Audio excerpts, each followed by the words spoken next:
Ya, assalamualaikum warahmatullahi wabarakatuh. Bismillahirrahmanirrahim. Kami dari LPKPK Komcap Bima NTB,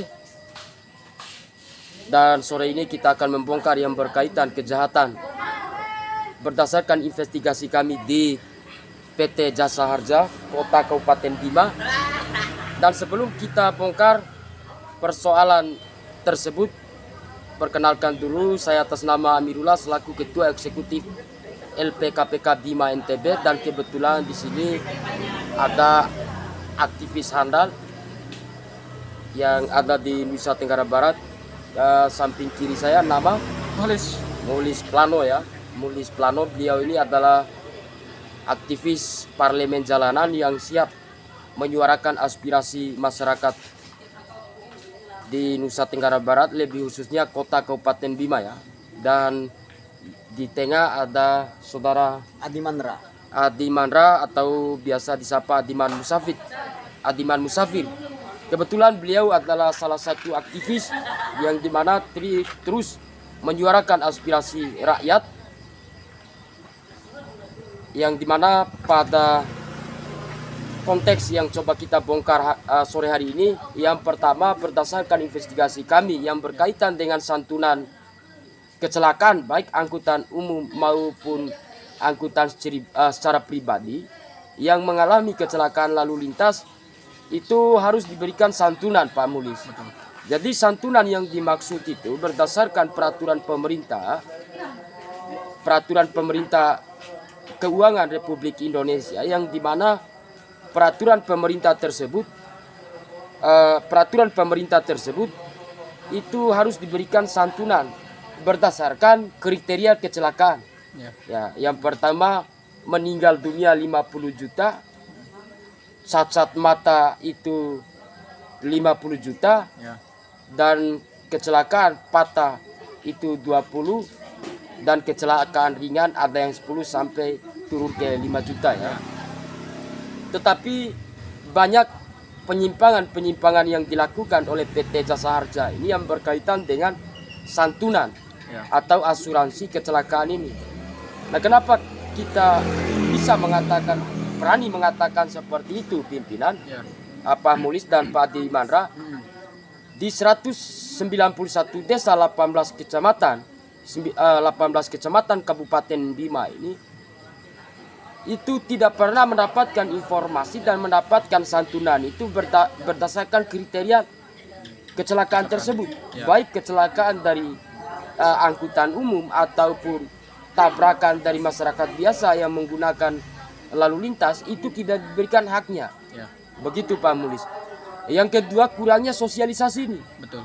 Nah, ada juga yang saya dapatkan berdasarkan hasil investigasi, itu kebanyakan mereka itu memberikan santunan kepada kecelakaan lalu lintas yang mengalami atau meninggal dunia. Besar pun bukan berdasarkan peraturan Menteri Keuangan Republik Indonesia tadi yang memberikan santunan 50 juta. Tetapi mereka itu lebih dominan 20 sampai 25 juta itu realisasinya. Nah, belum lagi kecelakaan yang patah tulang atau kecelakaan ringan itu tidak pernah disosialisasikan atau direalisasikan pimpinan. Nah, contohnya ada pertemuan kemarin kedatangan pimpinan Jasa Harja yang menyatakan bahwasannya kurangnya informasi kecelakaan atau kurangnya penanganan kecelakaan oleh pihak Jasa Harja itu miskomunikasi yang dilakukan oleh pihak saat lalu lintas kecelakaan. Ya. Nah, seharusnya bukan itu yang menjadi jawaban mereka yang tepat. Nah, bagaimana sih tanggung jawab pihak PT Jasa Harja ini yang memberikan santunan selaku pengendali asuransi uang pajak dari kendaraan bermotor ini? Itu kan harus punya tanggung jawab penuh. Jadi dilihat daripada kriteria wilayah daerah Kabupaten Bima ini, Pak Diman dan Pak Mulis, itu sulit dijangkau oleh pihak Jasa Harja. Jadi kecelakaan itu sulit diakomodir. Artinya hak-hak masyarakat yang mengalami kecelakaan lalu lintas ini, baik kecelakaan lalu lintas menggunakan angkutan umum maupun angkutan secara pribadi ataupun kecelakaan tabrakan, itu tidak pernah mendapatkan santunan-santunan. Tetapi biasa yang terjadi hari ini hanya saja dibayar oleh pihak PT Jasa Harja itu adalah meninggal dunia, tetapi bukan berdasarkan peraturan Menteri Keuangan yang berkaitan dengan kisaran 50 juta tadi itu. Ya, inilah yang menjadi problem, sehingga bisa kita indikasikan bahwasannya pelaksanaan realisasi santunan kecelakaan lalu lintas ini bisa kita indikasikan bahwasannya ada indikasi tindak pidana korupsi. Betul. Begitu pimpinan. Mungkin untuk lebih jelasnya atau ada penambahan dari Pak Mulis dulu ya. Ya, kita berikan kesempatan kepada Pak Mulis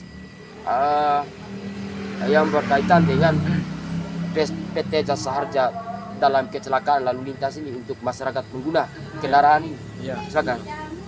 Baik, bismillahirrahmanirrahim. Assalamualaikum warahmatullahi wabarakatuh. Terima kasih kepada Pak Amirullah Sikom selaku Ketua Umum LP KPK Bima ITB, dan juga saudara saya di tengah Adiman Musafir atau Adiman Ra. Nah, jadi pada sore yang menjelang malam ini kita berbicara mengupas tuntas dugaan tindak kejahatan korupsi yang diduga kuat itu dipraktekkan oleh salah satu perusahaan asuransi keselamatan, baik itu kendaraan pribadi maupun kendaraan umum. Dalam hal ini perusahaan asuransi keselamatan Jasara Harja, yang kami duga kuat berdasarkan investigasi sementara yang cukup memberikan secara gamblang terkait potensi-potensi kejahatan itu, yang hari ini mungkin sudah lama ya, bahkan sudah bertahun-tahun itu dipraktekkan oleh perusahaan asuransi ini. Mereka menjalankan aturan yang tidak sesuai dengan mekanisme yang berlaku dari nasional. Salah satunya tadi saya ingin menerangkan dengan jumlah 18 kecamatan 191 desa yang ada di Kabupaten Bima yang dengan tingkat kecelakaannya begitu tinggi, itu terjadi di Kabupaten Bima. Namun sampai hari ini masyarakat sangat susah dan sangat sulit untuk mencapai akses untuk mendapatkan santunan dari Jasara Harja. Betul. Alasannya kenapa bisa masyarakat begitu sulit aksesnya? Yang pertama adalah minimnya pengetahuan masyarakat terkait gimana mekanisme dan regulasi untuk sampai kepada masyarakat mendapatkan haknya mengenai asuransi keselamatan itu. Nah, yang punya tanggung jawab penuh terhadap pemahaman dan pengetahuan masyarakat untuk mengakses itu adalah Jasara Harja itu sendiri melalui sosialisasi dan sinergitasnya dengan masyarakat, kelompok masyarakat maupun dengan pihak Sat Lalu Lintas. Nah, kendalanya di Bima hari ini, keterangan langsung dari salah satu pimpinan Jasara Harja yang ada di Kabupaten Kota Bima mengatakan bahwa Jasara Harja sampai hari ini kesusahan memberikan sosialisasi itu dengan alasan-alasan tertentu katanya. Yang kedua, ada dugaan tindak kejahatan korupsi ya, Ketua ya. Mengingat pengetahuan masyarakat untuk mendapatkan asuransi itu bagi meninggal dunia, itu masyarakat mengetahuinya hanya 25 juta. Karena dari tahun-tahun lalu sampai sekarang memang masyarakat hanya menerima sebesar 20 juta sampai 25 juta maksimal. Iya, betul. Tapi pada aturan mainnya, pada aturan bakunya, korban jiwa itu harusnya mendapatkan santunan itu sampai 50 juta sebenarnya. Itu berdasarkan aturan main dari nasional, Ketua ya. Dengan tambahan biaya penguburannya 4 juta lagi. Dengan tambahan biaya penguburannya 4 juta. Nah, belum lagi luka sedang dan luka ringan. Nah, kalau kita ketahui bahwa Jasara Harja punya tanggung jawab penuh terhadap korban kecelakaan yang sifatnya kecelakaan permanen. Misalnya patah tulang, buta, dan menyebabkan luka permanen. yang orang tidak bisa lagi bekerja oleh karena luka kecelakaan itu. Nah, sampai hari ini masyarakat tidak bisa mengakses itu, bahkan tidak mendapatkan hak santunan itu karena Jasara Harja tidak responsif dalam memberikan itu santunan keselamatan atau biaya pengobatan ataupun kesehatan untuk korban kecelakaan. Saya pikir ini sudah menggambarkan ada indikasi yang begitu cukup memungkinkan ada praktek-praktek kejahatan korupsi gitu ya, kejahatan korupsi, dan ini harus diatensi dengan serius. Dan hari ini secara sikap LP KPK Bima siap mengatensi secara khusus untuk sampai pada terpenuhinya keadilan dan bagaimana Indonesia khususnya Bima bebas dari praktek kolusi, korupsi, dan nepotisme. Jadi hanya itu saja mungkin yang bisa saya sampaikan. Ada tambahan mungkin bisa disampaikan langsung oleh sahabat kita yang di tengah, Adiman Musafir. Untuk itu saya kembalikan ke ketua untuk lanjutannya. Terima kasih kepada sahabat Muhlis atau sahabat Muhlis Plano yang sudah memberikan pemaparannya secara detail atau secara harfiah yang berkaitan dengan letak kekurangan ataupun temuan-temuan yang menjadi dasar persoalan di PT Jasa Harja Bima dalam menangani masyarakat yang mengalami kecelakaan lalu lintas. Jadi kita minta tanggapan dari sahabat kita Adiman Musafir. Kebetulan beliau ini siap memberikan sumbangsi moral material. Kebetulan beliau ini adalah wakil ketua 1 LPKPK Bima NTB. Mungkin dipersilakan Pak Adiman Musafir untuk memberikan pemaparannya. Ya. Baik, terima kasih banyak kepada Ketua Institute of Government Police Control and Justice, yaitu Saudara Amirullah SIKOM, dan sahabat saya Muhlis Plano, sang penggertak dari Tanah Daeng, sedang bersama kita dalam pembahasan PT Jasa Harja yang ada di Kabupaten dan Kota Bima saat ini. Mungkin kawan-kawan dan saudara-saudari sekalian telah kemudian memahami kaitan dengan bagaimana penjabaran atau pemaparan daripada Ketua Institute of Government Police Control and Justice juga saudara saya Muhlis Plano. Maka saya tidak panjang lebar bahwa persoalan ini yang kerap kemudian meresahkan warga atau masyarakat kita dalam artian bahwa minimnya pengetahuan atas dasar santunan yang diberikan terhadap korban meninggal, dalam artian bahwa ketika terjadi kecelakaan yang seharusnya mereka itu responsif dan juga insentif, dalam artian bersungguh-sungguh dalam rangka untuk menjemput dan memberikan suatu santunan berdasarkan syarat-syarat tertentu.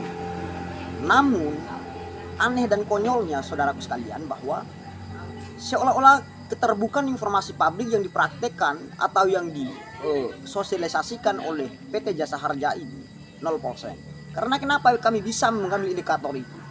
Karena mengingat bahwa sejauh ini masyarakat hanya mengetahui bahwa santunan bagi yang meninggal itu hanya 25 jutaan paling di atas. Padahal sejatinya ya rule of gain dalam artian aturan mainnya di pusat itu 50 jutaan dan ada biaya tambahan untuk penguburan itu 4 jutaan. Berarti 54 juta bagi korban yang meninggal kecelakaan tersebut. Manakala mereka mengikuti prosedural dan syarat-syarat tertentu. Namun aneh dan konyolnya saudaraku dan sekalian bahwa adanya informasi yang di dalamnya terdapat dinaungi oleh PT Jasa Harja Kota Kabupaten Bima yang harus kemudian bersungguh-sungguh sebenarnya. Namun kita lihat pada sekarang dan situasi kondisi hari ini, mereka seolah-olah acu tak acu untuk melakukan polarisasi dan sosialisasi di tengah-tengah masyarakat melalui pendekatan mereka, melalui sistem one system one integrate, satu sistem satu keseluruhan. Maka untuk itulah saudaraku sekalian, kita patut untuk bagaimana melakukan advokasi berdasarkan beberapa temuan-temuan kawan-kawan kita, atau lebih khususnya Ketua Institute of Government Police Control and Justice Saudara Amirullah yang senantiasa mengangkat kasus ini dalam rangka untuk memberikan edukasi dan pemahaman terhadap publik agar bagaimana publik ini bisa mengetahui kaitan dengan bagaimana si santunan itu. Ya, tidak hanya kemudian santunan untuk orang yang meninggal, akan tetapi orang yang luka ringan dalam artian ya luka permanen seperti apa yang dikatakan oleh saudara Muhlis tadi. bahwa mereka juga memiliki hak ya mendapatkan santunan tersebut. Maka saya tidak panjang lebar saudara-saudara sekalian, mungkin saya akan kembalikan kepada Ketua Institute of Government Police Control and Justice, Saudara Amirullah. Saya kembalikan. Baik, terima kasih. Jadi dari beberapa pemaparan yang diberikan oleh sahabat Muhlis Plano dan Adiman Musafir ini itu sudah jelas. Jadi saya tambahkan sedikit, setiap kecelakaan lalu lintas itu rumah sakit tidak pernah menerima pembayaran menggunakan BPJS ya. Itu harus dibayar oleh pihak jasa harja. Lalu dengan kondisi demikian di lapangan itu harus dibayar dulu dengan uang pribadinya. Ya, banyak kejadian masyarakat miskin yang mengalami kecelakaan lalu lintas ini, mereka itu lebih baik keluar secara paksa karena memang mengingat anggaran yang mereka miliki itu tidak ada, dan biaya pengobatan itu mahal karena memang aturan yang diterapkan oleh mereka itu menggunakan anggaran pribadi dulu, baru klaim lewat PT Jasa Harja. Dan kami atensikan khusus kepada Jasa Harja Republik Indonesia, lebih-lebih KPK dan Presiden Republik Indonesia untuk segera melakukan investigasi khusus ataupun melakukan audit, lebih-lebih sidak penerapan dan realisasi anggaran dalam penanganan kecelakaan lalu lintas di Kota Kabupaten Bima. Sekian dan terima kasih ya. Mungkin apa yang kita sampaikan pada sore hari ini bernilai ibadah di sisi Allah Subhanahu wa taala dan bermanfaat bagi masyarakat Kota Kabupaten Bima. Pada umumnya masyarakat Republik Indonesia yang mengalami kecelakaan, salam kompak dan salam persatuan. Ya, kami dari LPKPK dan sahabat Muhlis Plano dan Adiman undur diri dari video ini. Sekian dan terima kasih. Walahul muwaffiq ila aqwamit thoriq. Wassalamualaikum warahmatullahi wabarakatuh. Waalaikumsalam.